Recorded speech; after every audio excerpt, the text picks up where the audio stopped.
मैं अब आपको बताता हूँ। देखिए मैंने प्याज काटी है। प्याज काटने के लिए उंगली या अंगूठे को इस तरह रखिएगा और आपकी छुरी बहुत ही तेज़ होना चाहिए। ये देखिए प्याज इस तरह काटते जाइए, इस तरह काटते जाइए, इस तरह काटते जाइए और जब छोटी रह जाए तो उसको आड़ा कर लीजिए। अपने हाथ को बचा के काटिएगा और इसकी गांठ को निकाल दीजिए। ये गांठ है, इसको हमने निकाल दिया। मैं आपको सिर्फ सैंपल के तौर पे थोड़ी सी दिखा रहा हूँ। मैं काट चुका और मैंने उसको फिर इसके बाद बारीक कर दिया। उसको अपनी तेज छुरी से इसको बारीक कर दीजिए। ये मैंने बारीक कर दी। इसको जितना बारीक करेंगे इतना अच्छा रहेगा, इतना ही टेस्ट बढ़ेगा। इसको आपको मोटा मोटा बारीक काटना है और इसको कूटना नहीं है। इसको कूटना नहीं है, प्याज को कूटना नहीं है। हर दफ़ा हम प्याज को कूटते हैं, इस दफ़ा हमने प्याज को नहीं कूटा।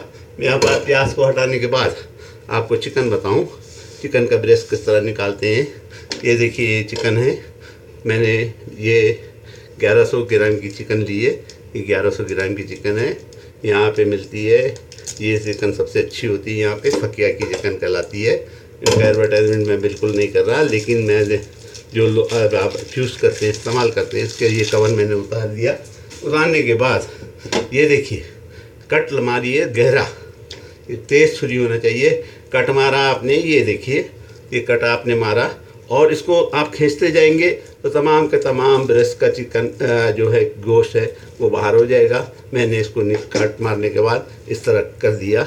ये देखिए, ये देखिए, ये देखिए नीचे हड्डी है। जब आपको लगे कि यहाँ पे गोश्त है तो वहाँ छुरी मारिए और उनको निकाल दीजिए। मैं आपको निकाल के दिखाता हूँ। ये मैंने एक ब्रेस्ट निकाल दिया। इसकी जिल्द है, हम जिल्द को उतार देंगे, हमें जिल्द की ज़रूरत नहीं होगी। और ये आपको सैंपल के तौर पे कि किस तरह चिकन का गोश्त निकाला जाता है, मैंने इससे पहले भी मेरी पेज पे पड़ी हुई है, मैंने आपको बता दिया। छुरी आपकी बहुत तेज़ होना चाहिए। ये मेरी वर्किंग छुरी है। दिखाने वाले हाथी के दांत और हैं और खाने वाले और होते हैं। तो ये मेरी वर्किंग छुरी है जिसको मुझे पसंद है ये, क्योंकि तेज़ होती है। ये देखिए चिकन ब्रेस्ट अलग हो गया। इसी तरह दोनों तरफ के चिकन हम ब्रेस्ट से अलग करेंगे और उनको इस्तेमाल में लेंगे। उम्मीद है आपको समझ। चिकन ब्रेस्ट अलग होने के बाद मैंने उसकी खाल को खींच दिया। खाल अलग हो गई और चिकन ब्रेस्ट अलग हो गया। इस तरह आप दो चिकन के या एक चिकन के ब्रेस्ट 2 से 3 आदमी के लिए काफ़ी होते हैं। और प्याज का मैंने बता दिया किस तरह काटेंगे। उसके बाद आप प्याज को लाल कर लीजिएगा। लाल जो प्याज हो वो ज़्यादा लाल भी नहीं हो और कम लाल भी नहीं हो। जितनी कच्ची रहेगी वो बेहतर रहेगी। ये आपने कर लिया। अब मैं तमाम चीज़ों को मोटा मोटा ग्राइंड करूँगा। बहुत मोटा ग्राइंड करना है। याद रखिए, इन केस आपने प्याज, अदरक, लहसुन कोई भी चीज़ को अगर ग्राइंड करना है तो बहुत मोटा होना चाहिए कि हर चीज़ का मज़ा मुंह के अंदर आए। इसी तरह जब गरम मसाला जो मैंने दिखाया था उसको भी बहुत मोटा कूटना है। ख़ास तौर से धनिया और ज़ीरे को हमाम दस्ते में कूटना है। प्याज को जिस तरह मैंने बताया मोटा मोटा काटने के बाद थोड़ा सा हल्का सा फ्राई करना है। ये कुछ ज़्यादा फ्राई हो गई, जल्दी में मैं करता हूँ, लेकिन इतनी भी चलेगी। अब हम तमाम चीज़ों को कूटते जाएंगे। ये मैंने हमाम दस्ते में मेरा ज़ीरा और धनिया कूट लिया है। ये देखिए कितना मोटा है और ज़बरदस्त है। इसी के अंदर तमाम चीज़ें मैं डालते जाऊँगा। मैंने इस बर्तन के अंदर दालचीनी, लौंगे और काली मिर्च और नमक, ये तमाम चीज़ें को ग्राइंड कर लिया और पहले से हमारा धनिया और ज़ीरा कुटा हुआ मैंने डाल दिया। ये मैंने इसको अंदर डाल दिया। याद रहे, अब आप लाल मिर्चें या हरी मिर्चें दोनों में से जो दिल करे वो इस्तेमाल कर सकते हैं। मैं हो सकता है खूबसूरती के लिए थोड़ी सी लाल मिर्चें इस्तेमाल करूँगा। अब मैं ग्राइंडर का काम ले रहा हूँ और मोटा मोटा कूट रहा हूँ। मिर्चें थोड़ी सी ज़्यादा कुटी होनी चाहिए। मैंने लाल मिर्चें डाल दी कूट के। ये इसमें 3-4 जो है वो ताज़ी जो हरी मिर्च होती है वो जो लाल हो जाती है वो भी शामिल है। ये मैंने मिर्चें डाल दी। मिर्चें आप अपने हस्बे आदत डालेंगे। अब इस मसाले में सबसे पहले मैं 1 चम्मच खाने का 1 चम्मच मैदा डालूँगा। ये मैंने खाने का 1 चम्मच मैदा इसमें मिक्स कर दिया ताकि गांठें इसमें नहीं बने। ये तकरीबन 1-1.5 चम्मच आप डालिए और उसको इस तरह मिक्स कर लीजिए ताकि इसकी गांठें न बने। और उसके बाद मैंने अदरक लहसुन का पेस्ट और जो मेरी हल्दी थी ताज़ी उसका एक छोटे से टुकड़े को मैंने ग्राइंड कर लिया है और वो इसमें मैं मिक्स करूँगा। और मेरा मटेरियल ये तैयार। और इसमें अब मैं प्याज को थोड़ा सा चला के, मेरे पास टाइम नहीं है वरना मैं तमाम चीज़ें हमाम दस्ते से करता, मैंने मशीन इस्तेमाल करनी शुरू कर दी है। और इसका पार्ट 2 मैं आने के बाद बनाऊंगा, आपको दिखाऊंगा इंशाअल्लाह।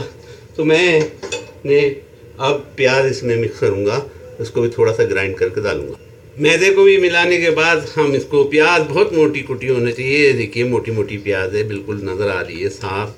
आप उसको मिक्स करेंगे थोड़ा सा ग्राइंडर में चला के या हमाम दस्ते में चलाने के बाद। हमाम दस्ते में चलाएं तो बेहतर है, लेकिन मेरे पास टाइम नहीं होता इसलिए मैंने इसको चॉपर में चला दिया, इसके ग्राइंडर के बर्तन में चला दिया। ये हमने इसको मिक्स कर दिया। अब हमारा धनिया है और पुदीना है, वो एक साबित साबित काट के डालता हूँ। अब मैंने इसमें धनिया और पुदीने के पत्ते मोटे मोटे काट के डाले हैं। इसमें डंठलें होती हैं, डंठलों को भी, धनिया की डंठलों को भी बारीक बारीक काट के डाला जा सकता है।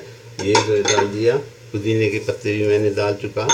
और इन तमाम को हम मिक्स करेंगे और कीमा चॉपर का अंदर बना के, मोटा मोटा चॉपर के उसे उस ब्रेस्टों का कीमा बना के मिलाएंगे। ये हमारा मटेरियल तमाम के तमाम तैयार हो जाएगा। आखिर में मैंने 2 चीज़ें मिलानी रह गई हैं। ये मैंने कीमा मोटा मोटा बनाइएगा, मोटा मोटा कीमा बनाइए, उससे चॉपर से अपना उसको मिक्स कीजिए और इसमें 1 चम्मच दही डाल दिए।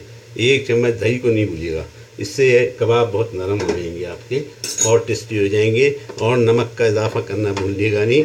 और इन तमाम मसालों को हम गूंद देंगे, जिस तरह आटा होता है उस तरह हम मिला देंगे और उसके कबाब बनाएंगे इंशाअल्लाह। पार्ट 1 यहाँ तक के लिए काफ़ी है। मैं इंशाअल्लाह आपको फ्राई करके दिखाऊंगा। ये मेरा फ्राई पैन रखा है, इसी के अंदर मैं तेल डालूँगा और इसी के अंदर मैं बनाऊँगा इंशाअल्लाह। आपको समझ में आ गया होगा। तमाम चीज़ों को बहुत मोटा मोटा कूटना है, प्याज को थोड़ी सी लाल करके भी मोटा मोटा कूटना है। उम्मीद है आपको समझ में आ गया होगा। देखिए कैसा मज़ेदार दिख रहा है। और इस पर नींबू मैं छिड़क दूँगा, एक नींबू मैं निचोड़ देता हूँ, आपके सामने निचोड़ देता हूँ। नींबू को काटने के बाद अगर आप इसको इस तरह दबाएंगे तो ये बीज ऊपर आ जाएंगे। आप बीजों को मैं निकाल देता हूँ, मैंने बीज निकाल दिए तकरीबन। अगर एक हाथ गिर गया तो उसको हम बाद में भी निकाल सकते हैं, क्योंकि वो हमें नज़र आते हैं। और हमारे नींबू के निचोड़ने की मदद से मैंने इसको, नींबू को भी इसमें निचोड़ दिया। मेरा ख्याल है आधा ही नींबू काफ़ी है, क्योंकि काफ़ी रस निकल रहा है, ज़्यादा खट्टा ना हो जाए, इसलिए आधा ही नींबू मैं डालूँगा। और ये मैंने इसको नींबू को निचोड़ दिया। हमारा मटेरियल तैयार। अब इसको चाहे तो हाथ से, चाहे तो आप नखरों से, चम्मचों से, जिस तरह चाहें आप इसको मिक्स करें।